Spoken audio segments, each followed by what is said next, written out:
যদিও আমাদের চারপাশে আমাদের মুসলিমদের উপরেই বহু নির্যাতনের দৃশ্য আমরা দেখতে পাচ্ছি। আমরা আল্লাহ সুবহানাহু ওয়া তাআলার কাছে নিজেদের পাপের জন্য ক্ষমা চাচ্ছি এবং আল্লাহ সুবহানাহু ওয়া তাআলার কাছে এটা প্রত্যাশা করি যেই পরিস্থিতি আমাদের পার্শ্ববর্তী রাষ্ট্রের এবং আমাদের মুসলিম ভাইদের উপরে যে ফিতনা চেপে গেছে, আল্লাহ যেন এই ফিতনা থেকে আমাদেরকে নিরাপত্তা দান করুন, আমিন। যদি আল্লাহ সুবহানাহু ওয়া তাআলা তিনি তার যেমনটা ফয়সালা করে থাকেন এবং তিনি আমাদেরকে জানিয়েছেন যে আমাদের পাপের কারণেই আমাদের উপরে মুসিবতগুলো আসে, তা আমরা বরাবরই তার কাছে ক্ষমা প্রার্থী এবং আমাদের উচিত তার কাছে ক্ষমা চাওয়া। এটা আমাদের প্রত্যেকের উচিত আপন আপন জায়গা থেকে আল্লাহ সুবহানাহু ওয়া তাআলার কাছে ক্ষমা চাওয়া। বর্তমানে নেটে আসলে যে দৃশ্যগুলো বা যে খবরগুলো আমাদের কাছে আসে, আসলে আমাদের কোনো ভাষা নাই যে আমরা এটার প্রেক্ষিতে কি করতে পারি। কারণ আমাদের রাষ্ট্রীয় ব্যবস্থা, মুসলিমদের প্রত্যেকটা রাষ্ট্রের যারা মূল, তারা তাদের ক্ষমতা নিয়েই বেশি চিন্তিত।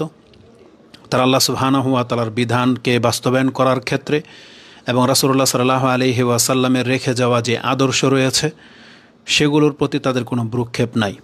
এহেন পরিস্থিতিতে দুর্বল মুসলিম হিসেবে আমাদের এতটাই দায়িত্ব কর্তব্য যে আমরা আমাদের ইবাদতকে শক্ত করে আঁকড়ে ধরব।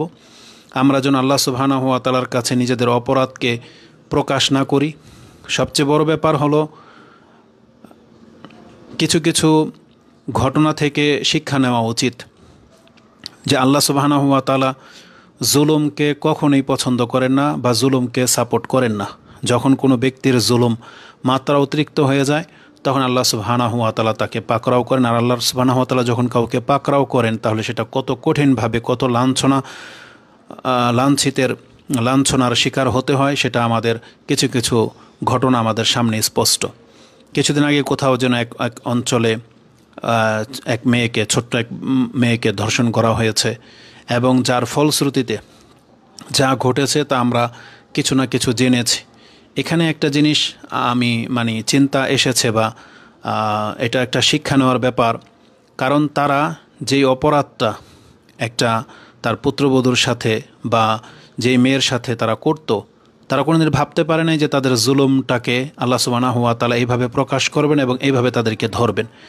এই জন্য আল্লাহ সুবহানাহু ওয়া তাআলা তাদেরকে আরেকটা ঘটনার প্রেক্ষিতে এই জাতির কাছে আনা হয়েছে, পরিচিত করে দেওয়া হয়েছে এবং তাদের অপরাধটা প্রকাশ ঘটেছে। এই জন্য আমরা আমাদের মুসলিম ভাইদেরকে বলবো, আমরা প্রত্যেকে আপন জায়গায় পাপী এবং আমরাও কম বেশি জুলমের আওতায় রয়েছে। তবে আমাদেরকে আল্লাহ সুবহানাহু ওয়া তাআলা মাঝে মাঝে ইঙ্গিত দেন যাতে করে আমরা ফিরে আসি বা আমরা যেন আমাদের পাপের মাত্রাটাকে বাড়িয়ে না দিই। এই জন্য এই কথাগুলো বলতেছি। আজকে আমাদের বাংলাদেশের মুসলিম অধিকাংশরাই এতটা বেশি বেপরোয়া হয়ে যাচ্ছে যে তাদের আলেমদের উপদেশ তারা নিচ্ছে না। খুব কম মানুষই উপদেশ গ্রহণ করে থাকে। গত 2-1 দিন আগের ঘটনা, বরাবরই প্রত্যেক বছরই আমরা এটা বলে আসছি যে মার্কেটগুলোতে এখন মুসলিমদের এত বেশি বিচরণ এবং তাদের ড্রেস আপ বা তাদের আচরণ এত জঘন্য প্রকৃতির হয়ে যাচ্ছে যেগুলো আমাদেরকে রীতিমতো কষ্ট দেয়। কয়েকটা দোকানের ঘটনা যেখানে ঢুকেছি, প্রকাশ্য রমজান মাসে তারা মিউজিক বাজিয়ে রাখে এবং তারা মুসলিম না হিন্দু তাদের কথা থেকে বোঝা যায় না। যখন কয়েকজন মুসলিম কর্মচারীকে বললাম, তারা বলতো সেটা কর্তৃপক্ষের কারণে হয়েছে, আর রমজান মাস তাতে কি হয়েছে, আমরা কি সবসময় গান বাজনা শুনি? এই ধরনের মন্তব্য করেছে। তারা এটাকে বিন্দুমাত্র কদর করেনি। যদি আল্লাহ সুবহানাহু ওয়া তাআলা আমাদেরকে ওই ক্ষমতা দিত তাহলে অবশ্যই আমরা এগুলোকে কঠোর হস্তে দমন করতাম। যদিও আমাদের অনেক আলেমরা খুব বেশি জোরালো বক্তব্য দেয়, কিন্তু ভূমিকাতে তাদেরকে দেখা যায় না কোনো পদক্ষেপ নিতে। এবং আমাদের দেশের যতগুলো ইসলামিক দল আছে সবাই শুধু এই বক্তব্যের মাঠেই খুব গরম, কিন্তু আজও পর্যন্ত মুসলিম একটা টিম তৈরি করতে পারিনি আমরা, যাতে করে আমরা এগুলোকে প্রতিহত করতে পারি। রমজান মাসের মতো মাসকে ক্ষুণ্ণ করা হচ্ছে। তো ভয় লাগে যখনই ফিলিস্তিন ইন্ডিয়ার এই দৃশ্যগুলো দেখি যে আল্লাহ সুবহানাহু ওয়া তাআলা যদি আমাদের উপর অসন্তুষ্ট হয়ে যান তাহলে কিন্তু আমাদেরকে আল্লাহ সুবহানাহু ওয়া তাআলা পাকড়াও করতে পারে। এই জন্য রমজানে আমি আমার জন্য এবং আমাদের দেশবাসী মুসলিমদের জন্য এবং পৃথিবীর মুসলিমদের জন্য নিরাপত্তা কামনা করতেছি। এটা আমাদের দায়িত্ব। কতটা আল্লাহ সুবহানাহু ওয়া তাআলা গ্রহণ করবেন, কতটা তিনি তার পক্ষ থেকে রহমত করবেন, এটা একান্ত তার ইচ্ছা। তবে আল্লাহ সুবহানাহু ওয়া তাআলার ওয়াদা অনুযায়ী যে কোনো জাতিকে আল্লাহ ততক্ষণ পর্যন্ত হালাক করে দিবেন না যতক্ষণ পর্যন্ত তারা ইসলাহর কাজ করে যায় এবং যতক্ষণ পর্যন্ত তারা আল্লাহর কাছে ইস্তেগফার করতেই থাকে। একটা আয়াত আপনি আনফালে পাবেন, সূরা আনফালের 33 নম্বরে সম্ভবত রয়েছে যে ওমা কান আল্লাহু মুআয্যিবাহুম ওয়া আনতা ফীহিম ওমা কান আল্লাহ সুবহানাহু ওয়া তাআলা আয়াতটি সূরা আনফালে রয়েছে যে যখন আবু জেহেল দোয়াটা করেছিল সেই দোয়ার প্রেক্ষিতে আয়াতটা নাজিল হয়েছে যে ওমা কান আল্লাহু মুআয্যিবাহুম ওয়া আনতা ফীহিম, যে আল্লাহ সুবহানাহু ওয়া তাআলা এমন নন যে ওমা কান আল্লাহু লিউআয্যিবাহুম ওয়া আনতা ফীহিম, আপনি যতদিন পর্যন্ত তাদের মাঝে আছেন আল্লাহ তাদেরকে হালাক করে দিবেন এমন নন। ওমা কান আল্লাহু মুআয্যিবাহুম ওয়া হুম ইস্তাগফিরুন, এবং আল্লাহ সুবহানাহু ওয়া তাআলা ওই জাতিকেও হালাক করে দিবেন না যারা আল্লাহর কাছে ক্ষমা চাইতে থাকে। অতএব আমাদের কাজ হচ্ছে ক্ষমা চাওয়া, যাতে করে আল্লাহ সুবহানাহু ওয়া তাআলা আমাদেরকে মাফ করে দেন। এটা ভূমিকা স্বরূপ বলে নিলাম, কারণ এখন যে বিষয়টি আপনাদের কাছে পেশ করব সেটা হচ্ছে রমজান কেন্দ্রিক এবং আগামী কয়েকদিনের মধ্যেই সেটা আমাদের অত্যন্ত জরুরি হয়ে পড়বে। কিন্তু আমরা জানি যখন আমরা ইসলামের সালাত সিয়াম এই নফল ইবাদতগুলো নিয়ে কথা বলবো, এক শ্রেণীর মানুষ রয়েছেন তখন তাদের ইমানি জাজবা জেগে যাবে। তখন তারা ওই ফিলিস্তিনের ঘটনাকে কেন্দ্র করে আমাদের ওখানে কমেন্ট করবে, লান্তান করবে যে এরা আছে তারাবি নিয়ে, এতেকাফ নিয়ে, ইফতারি নিয়ে, আর ওদিকে মুসলিম ভাইদেরকে মানে নাস্তানাবুদ করে দেওয়া হচ্ছে। কিন্তু এরাও কিন্তু ওই ফেসবুকেই শুধু স্ট্যাটাস কমেন্ট করা ব্যক্তি, নিজের ব্যক্তিত্ব থেকে তারা কিন্তু মুসলিম জাতির কোনো উপকার করেনি ক্ষতি ছাড়া। তারা ওই সুশীল সমাজের লোক, তারাও মাঝে মাঝে নামাজ তো পড়ে না, নামাজের কোনো মূল্য তাদের কাছে নাই। তারা বিভিন্ন সংগঠনের লোক, আর বড় বড় বুলি ছাড়বে আর শুধু আলেমদের ভুল ধরার জন্য তারা প্রস্তুত। কিন্তু তারা ব্যক্তিগত তারা যে কিছু করিয়ে দেখিয়েছে আজ পর্যন্ত এমন একটা নজিরও তারা দেখাইতে পারবে না। তো যাই হোক, তাদের এই কমেন্টগুলো আসবে, এই জন্য আগেই কথাটা বলে নিলাম যে আমাদের যতটুকু দায়িত্ব, আমাদেরও রক্তক্ষরণ হয়, কিন্তু আমাদের হাত অত লম্বা না যে আমরা এগুলাকে প্রতিহত করতে পারি। আজকে নিজের দেশে ইসলামকে ধ্বংস করা হচ্ছে, নিজের দেশে ইসলামের বিধান পালন করা হয় না, আমরা এদেরকে কিন্তু সাথে পাই না যে আসুন আমরা একটু রুখে দিই। কত ক্রাইম হচ্ছে, কত ছিনতাই, হত্যা, এই যে জেনা ওপেন এবং প্রকাশ্যে মহিলারা রাস্তায় বলতেছে যে আমাদের মতো করে আমরা পোশাক পরব, অথচ এরা বাংলাদেশে বসবাস করে, কোনো রকমের প্রতিবাদ প্রতিক্রিয়া নাই। কিন্তু ফিলিস্তিনের ব্যাপারে তারা দেখা যাবে যে আমাদেরকে উল্টা লান্তান করে, উল্টা তোষামত দেয় যে আমরা কিছুই করি না, বসে বসে শুধু ইফতারি আর সেহেরি আর ওই 8 রাকাত 20 রাকাত এগুলো নিয়ে বক্তব্য দিই।